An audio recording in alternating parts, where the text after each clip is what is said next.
Thank you. I want to thank Kevin for his comments about the myth of the wastefulness of government departments. That's very important that we don't get distracted by that. My question is for Laurie, and Alice can comment if they want. It's shocking what a hit social services took in this province. And I wonder if you could briefly comment on qualitatively what you've seen as a result of that. And then on how, because we have to make people understand it's important to pay taxes and that we should have a fair tax system, how that affects everybody, not just the people who are directly accessing social services. Right. And then the lady in the back there. Please identify yourself. Yeah, my name's Cassie, I'm with Westwood. There's been a lot of talk this afternoon about a progressive tax system, and I would just like to ask perhaps Kevin, what would you put in place instead of what we have currently? What's on the wish list? Great question. And there was one other gentleman who had a question. Yes, Okay, so my name is Oscar. You know, in years past, you know, when we had huge inequalities in income, you know, the citizens did bring out the guillotine. My question is, you know, do you think this 1% feel they can continue to gorge themselves, you know, with these huge incomes, you know, without having some kind of kickback? right. Yes, so we have specific questions, right? I think there was Lori, one, two. Oh, yes, right here. Okay, you're. Okay, good. Go ahead and ask the question. I'm sorry. Okay. I missed you. Just two little comments first. This corruption in government. Well, we've had the government for 40 years. Maybe it's time for them to step aside, let someone less corrupt get up there.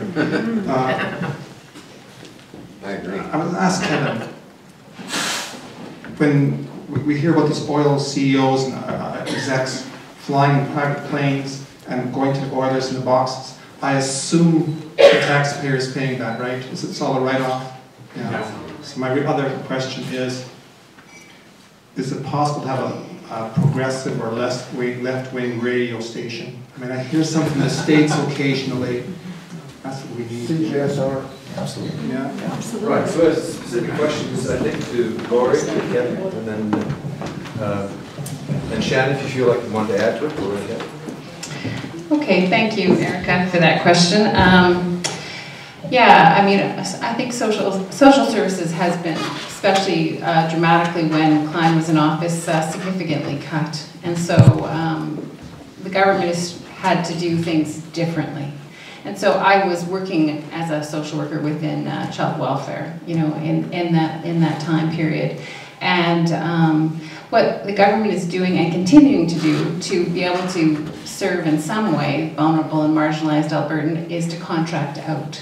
So they're doing that, which means that nonprofits, private agencies also are now delivering services, but they don't have you know, decent budgets, and so the staff that are hired are often paid, you know, about half of what a government worker would be paid, and they often don't. It's kind of a whole deprofessionalization thing. They can't hire social workers because they don't pay enough money, and so then there's ethical issues about them not getting good service. People can't do proper assessments, so they're just. You know, because it's oftentimes people come to us as clients with many challenges. And if you aren't trained and understand how to do a good assessment or ask the right questions, look at the whole system, look at, you know, family issues, connection to the community, their own abilities, the challenges that they have, you can't do a proper assessment. You don't know what service they need, and sometimes an inappropriate thing can happen and suffering continues. People aren't served properly. And I mean, we know that in social work that one of the most important things to support people to be successful and functioning in society is relationship.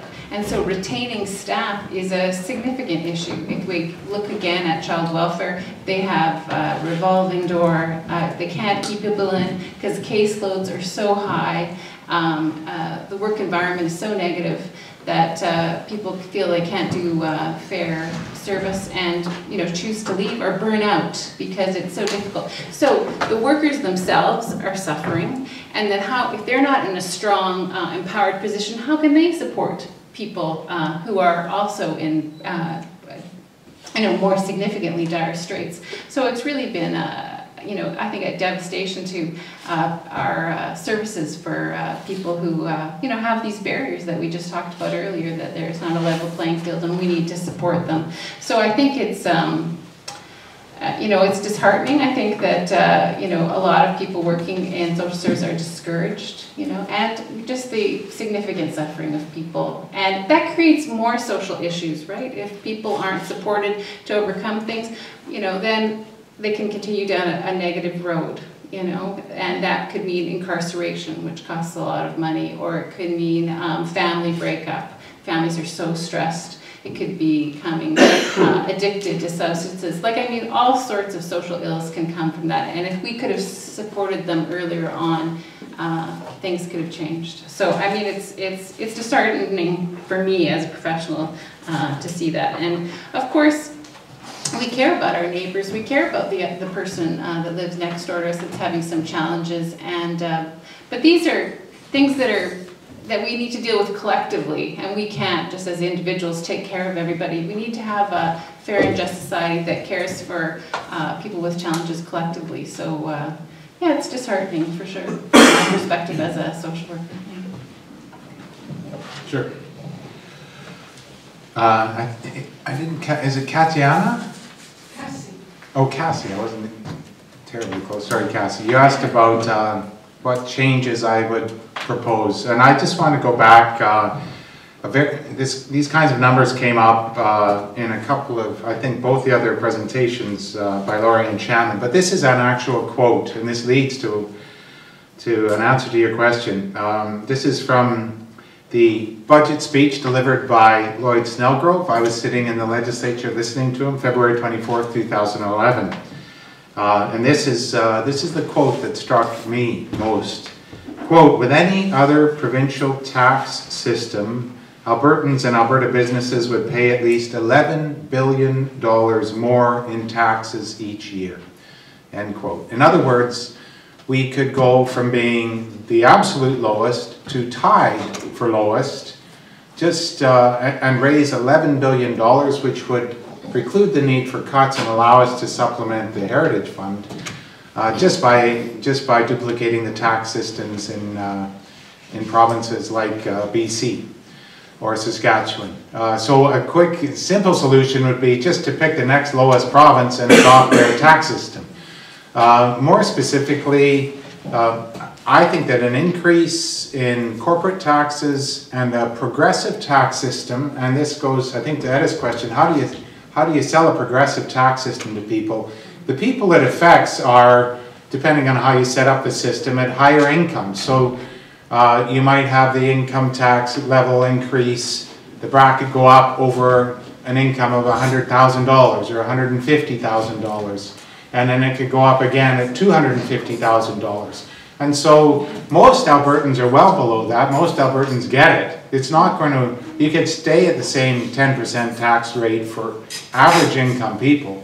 It's the higher income people who would pay more under a progressive tax system. That's how every other tax system in the developed world works, as far as I know. And that would be a significant step forward. So a corporate tax raise and a progressive tax system that hits higher income people would be two big steps forward for Alberta. Go ahead. Sure. Just briefly, I think this sort of gets at two questions, maybe in a bit of an oblique way. And I want to be clear by something off the bat. We need to fix the situation in Alberta in terms of revenues, in terms of equality, because some of us really need it, and because it's the right thing to do. But in terms of getting the message out and shifting the debate and getting perhaps reluctant folks on side, I think we've got some really strong research backing us up these days and speaking to some of the critiques that folks such as Occupy have been trying to make really vividly over the past number of years. And that is the good research coming out of centrist or even conservative research organizations that inequality, pronounced inequality, is bad for all of us. It's bad for our economic growth. We would all be better off economically, never mind socially, if we pursued the goal of reduced inequality. We should do it because it's right, we should do it because it's necessary, but if we need to convince other people to do it, we can talk about how we'd all be better off economically. Right, it works.